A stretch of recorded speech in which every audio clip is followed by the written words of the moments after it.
to Movies with Mum. I'm Conrad. And I'm Mum. And in each episode, we take you on our non-regular mum and son movie dates to watch a film and review it. And get some ice cream. And review it. And review it. Yes, you get all the info on this show. So, Mum, what are we seeing today? We're seeing The Lion King. Yay. I'm really looking forward to it, but I know you're not. No, not so much.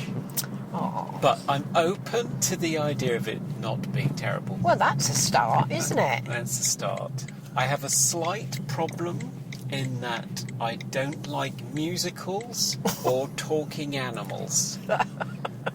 But other than that, I should be fine. As long as the ice cream's good and the chair's comfortable, you'll be happy. Yes, and the aircon's working. Yeah, absolutely, because it's warmer today. It is warmer today. We're heading into a week of 33 degrees C in the UK. Not sure what that is in Fahrenheit. No, I don't know, but it must be in the 90s, mustn't it? Must be, yeah. Yeah. Never mind, we won't think about that. But perhaps it will give some atmosphere to the desert setting of The Lion King. Is it? I don't know. I don't know anything about it because I've never watched any of the cartoons of Walt Disney. None of them? No, I haven't. Oh. And I was thinking about that during the week because you said to me, why do you want to go and see it? And I thought, well, it's because I was brought up on puppet shows. When I was a child, it was all Andy Pandy and Bill and Ben. Right. So I'm kind of used to 3D people. Okay. And I think that's why cartoons never sit right with me. It all looks too flat. Oh. And I know that you and your brother used to love them as children, but to me, I was brought up on something totally different. So I was never interested in Walt Disney when it was just a flat cartoon. But I'm now interested to see a 3D version of it. Oh, I see. And that is why I think it's piqued my interest, and I really enjoyed Dumbo because of that. Yeah, Dumbo was okay. I mean, that has more right to be called a live-action adaptation because most of it was live, it was people. Yeah, that's true, it was people. It was just the elephants and obviously some of the environments that were computer-generated, whereas here, this is another creation of Jon Favreau, who did an amazing job with Jungle Book, in which only Mowgli was real. Only Mowgli was a human element. He was working entirely on green screen, and the whole of the jungle and all of the animals therein were all computer generated. Yeah. And it was considered quite the technical feat at the time and also a dramatic success. People thought that was a good movie. Yeah, I would have liked to have seen that one too. You did? Did I? Yeah. Oh, that's right. Yeah, we did. Sorry, yeah, we did watch it. We did. My memory. You liked it. I did enjoy it. It was very good. But here, it's all completely digital. All the animals, the environment, absolutely everything. Yeah, so it'd be interesting to see how that sits, won't it? It will. The thing with Jungle Book is that they still took a fairly cartoonish approach to the talking animals. And this is something that Pixar found early on, that if you create human characters that are attempting to be real, completely real, then you get into Polar Express Uncanny Valley territory, and it just looks odd. It looks disturbing, and you can't quite get to grips with it. Whereas if you see a characterization in a particular style of human beings and animals, then you're fine with it. Cineworld! Cineworld! Yeah. So it's just one of those things. So whereas this time they've gone for completely photoreal, supposed to look like real lions. Yeah. Yeah, it'd be interesting, It'll be I interesting think. to see if that works. Yeah. There have been mixed reports. Yeah, so someone else told me. Yeah, I was talking to my brother-in-law yesterday and he said, oh, I'm surprised you're seeing that because the reports aren't that good on it. And I said, well, I like to make my own mind up on these things. Well, that's why we're here. Yeah.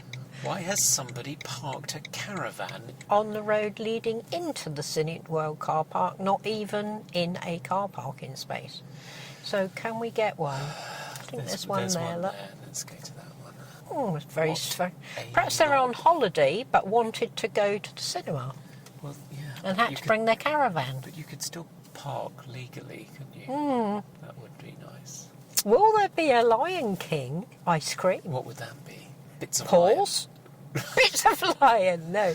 Paw Prince. Chocolate Paw Prince. Sounds good. That sounds like a good idea to me. So we'll let you know. Yeah, let's head in there and find out. Bye for now. Bye for now. So, we have emerged from the circle of remakes. A circle of remakes. Into the bright sunshine. So, Mum, what did you think of The Lion King 2019? Brilliant. Yeah? I really loved it. The animals were so realistic. You know, they looked real, they moved real.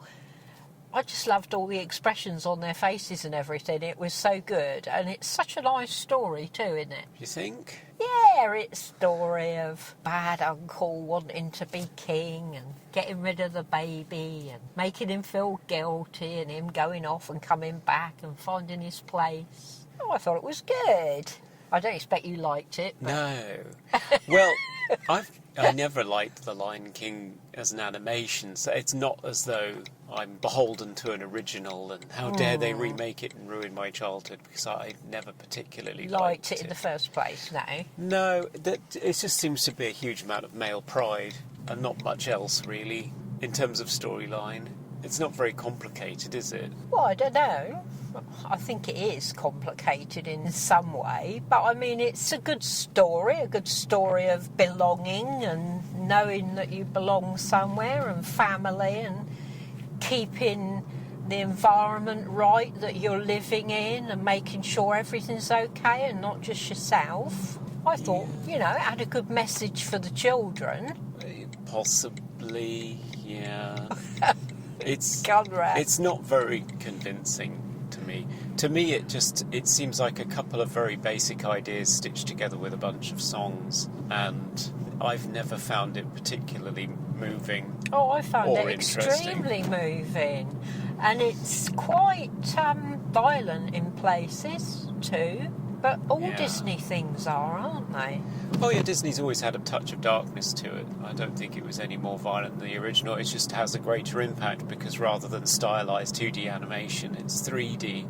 I mean, the problem with the animals is, yes, they are perfectly photographically real, but in striving for photorealism, you end up with these impassive faces because the faces can't do much because they're lions. So their faces don't do much, and their eyes don't do much, and their mouths don't do much.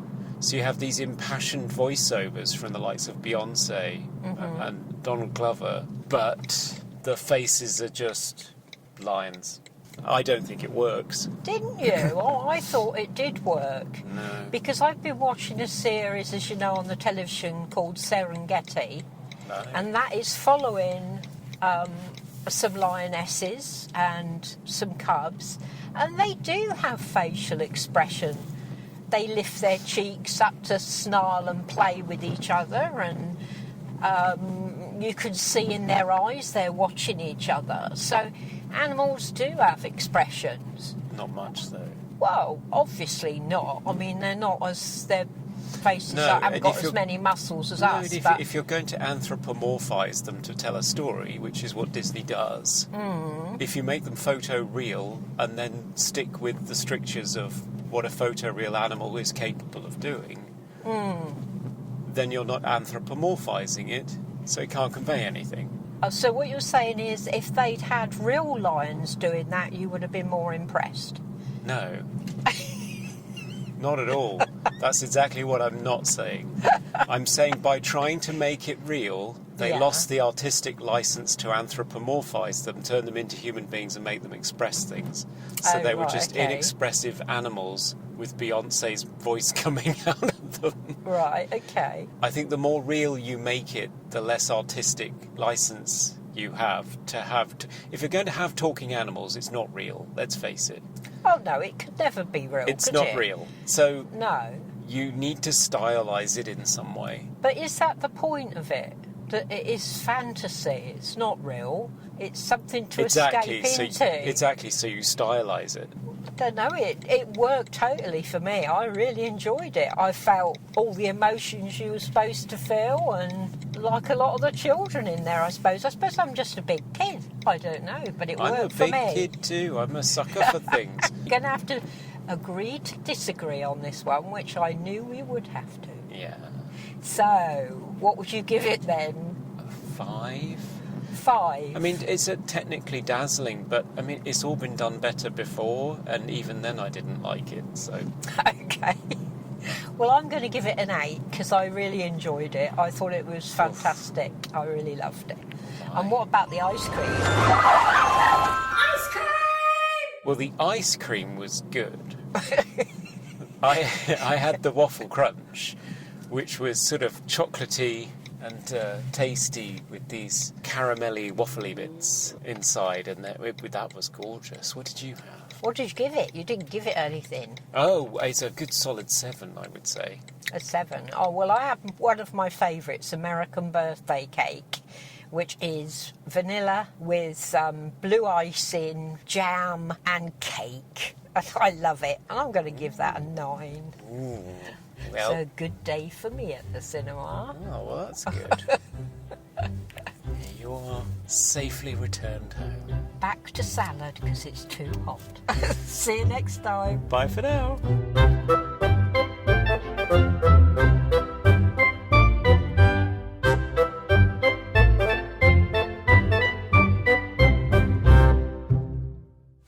I forgot we watched Jungle Book.